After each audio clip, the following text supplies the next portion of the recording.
스트라이커가 상대 오른쪽을 닫으면서 상대 왼쪽 몰아서 채널링 시작하고, 골키퍼가 왼쪽 공간에 벌려있는 센터백을 향해 패스하는데, 왼쪽 센터백은 사실 상대팀이 노린 압박 트리거다. 키퍼의 패스 연결과 동시에 윙어가 압박을 시작하고, 한쪽이 닫힌 센터백의 선택은 좁은 공간에 위치한 윙백에게 패스. 상대팀이 의도한 대로 한쪽을 닫고 왼쪽 센터백을 향한 압박을 시작해 측면으로 몰아 결국 빌드업을 차단한다. 백패스는 전방 압박 시그널. 키퍼까지 연결되는 백패스를 노리고 압박을 시작. 불안정한 포지셔닝 및 패스 선택으로 상대는 계속 전진적으로 프레싱을 하고, 키퍼를 향해 압박하는 공격수 뒤에 공간을 미들이 파악하지 못하고 서포트를 하지 못해 쌓여있는 측면으로 연결하려다가 빌드업이 차단된다.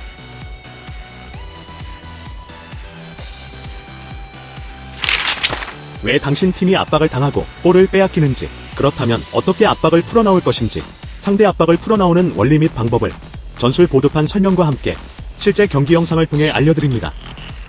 첫 번째, 채널링 뒷 공간 프리맵. 스트라이커가 상대 센터백 채널링 시작. 측면으로 몰아서 볼이 윙백을 향하게 만드는 것이 상대 압박 트리거. 스트라이커 한쪽 닫고 방향 제시를 했다면 압박하겠다는 시그널. 센터백이 윙백 패스 연결과 동시에 상대 윙어가 빠르게 프레싱. 그렇다면 채널링 통해 압박 시그널이 들어오면 어디로 풀어갈 수 있을까? 스트라이커가 방향 제시한 한쪽 닫은 뒷사람, 즉 반대 센터백이 프리맨이므로 미드필더가 반대 센터백 연결위에 상대 압박 앵글 벗어나 빨리 접근해 3자 패스로 연결한다. 상대팀이 채널링을 시작해 방향 제시한 뒤의 사람 프리맨을 향해 연결하면 압박을 풀어나올 수 있기 때문에 이 뚜렷한 목적을 갖고 빌드업을 한다. 경기 분석 영상 보겠습니다.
두 번째, 압박 따라가기.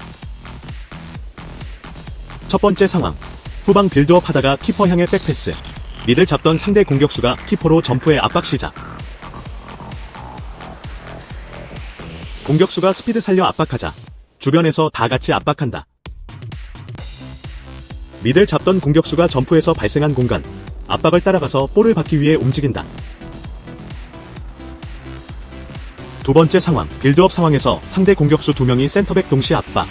2명의 공격수가 프레싱할 때 압박한 뒤로 공간이 발생한다. 공격수가 압박한 뒤에 발생한 공간을 따라 움직여서 볼을 받으면 제일 좋은 옵션, 또는 똑같이 상대 공격수 압박을 따라가서 그 뒤에 공간에서 볼을 받는데 한 번에 연결되면 좋지만 그렇지 못할 경우 옆에 센터백을 거쳐 3자 패스로 볼을 받는다. 프레싱하는 선수들을 따라가서 바로 받거나 또는 3자로 볼을 받는 것이 두 번째 원리다.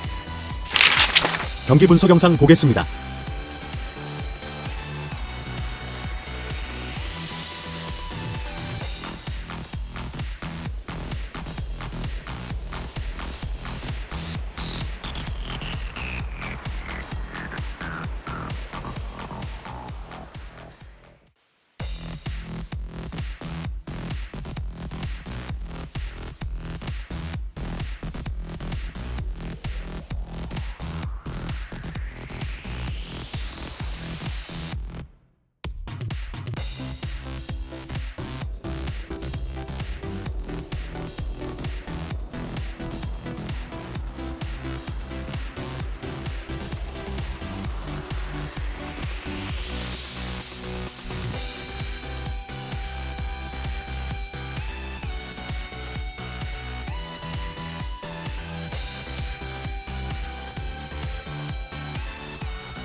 세 번째, 3자로 볼 받기. 빌드업 시작해 센터백이 옆으로 패스한다. 상대 공격수가 옆으로 패스한 순간 채널링 또는 압박을 시작. 이때 반대 공격수가 안으로 커버하며 가운데 패스를 블락한다. 미들은 기존 원리를 바탕으로 공격수 프레싱을 따라가 접근 및 서포팅. 공격수가 압박할 때 가운데 패스기를 차단하며 전진하는데 압박 따라가기 원리는 상황과 위치에 따라 모든 포지션에 동일하다. 센터백 압박 상황에 공미가 빠르게 접근 및 서포팅을 하고 볼이 가운데 미들이 아닌 한 칸 건너 공미로 연결되면 압박 따라갔던 수미가 건너로 볼이 들어가는 거 보고 반응해서 3자로 볼을 받아 압박을 풀어간다. 경기 분석 영상 보겠습니다.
네 번째, 상대 미들이 점프해서 압박할 경우. 상대팀이 채널링 또는 압박을 할 경우 결국 이동한 만큼의 갭이 발생하고 그 뒤에 사람이나 공간을 활용해 볼이 들어가게 하는 것이 목적이다. 이런 프로세스로 빌드업을 하면 빈 공간과 사람이 보일 것이다. 하지만 상대도 대응할 것이고 프리맨이라 생각했던 센터백을 향해 미들 또는 윙어가 압박을 치는 상황이 나오기도 한다. 상황과 위치에 따라서 풀어가는 원리는 모든 선수에게 동일하고 누군가 압박을 위해 점프를 했다면 그곳에는 공간과 빈 사람이 생겼고 결국 볼이 그곳으로 들어가도록 만들게 하는 것이 압박을 풀어가는 방법이자 원리다. 처음 세 가지 원리들을 다시 기억해보면서 전체적인 빌드업 과정 장면들을 통해 어떻게 압박을 풀어나오는지 모든 연결 장면을 보자. 경기 분석 영상 보겠습니다.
5번째, 뒤에 공간 찾아 원터치 패스.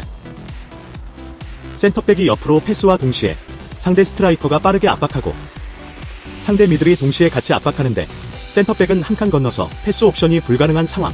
미들이 모멸과 앞에 보며 압박을 따라가 센터백 볼을 받고 원터치로 상대가 점프한 뒷 공간, 포켓 또는 측면으로 돌려쳐서 연결해 압박을 풀어간다.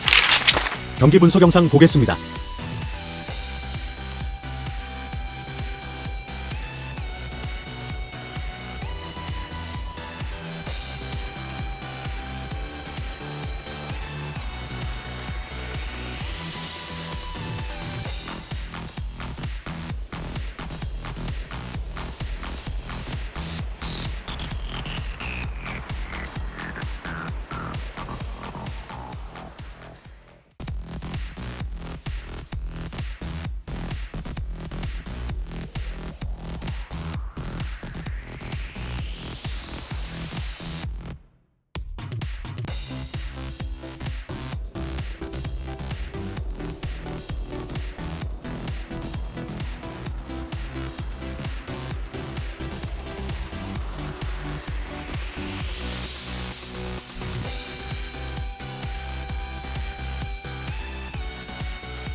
여섯 번째, 다이렉트 원터치 패스. 센터백이 압박을 당한 상황이므로 윙백이 빠른 서포팅 후 볼을 받기 위해 빈 공간으로 움직이고 윙백도 상대 윙어에게 압박을 받는 상황이기 때문에 중앙 미들이 윙백 연결과 동시에 빠르게 45도 뒤로 몸을 열고 접근해 압박으로 높아진 상대 수비라인 뒤로 침투하는 움직임에 다이렉트로 연결하게 되면 압박했던 수비라인을 무너뜨릴 수 있게 됩니다. 경기 분석 영상 보겠습니다.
압박을 당하는 것이 구조적으로 후방에서 몇 명이 빌드업하고 상대팀이 앞에서 몇 명으로 압박을 하는지에 따라서 수적 우위로 쉽게 뒤에서부터 풀어나오기도 하고 그렇지 않기도 한다.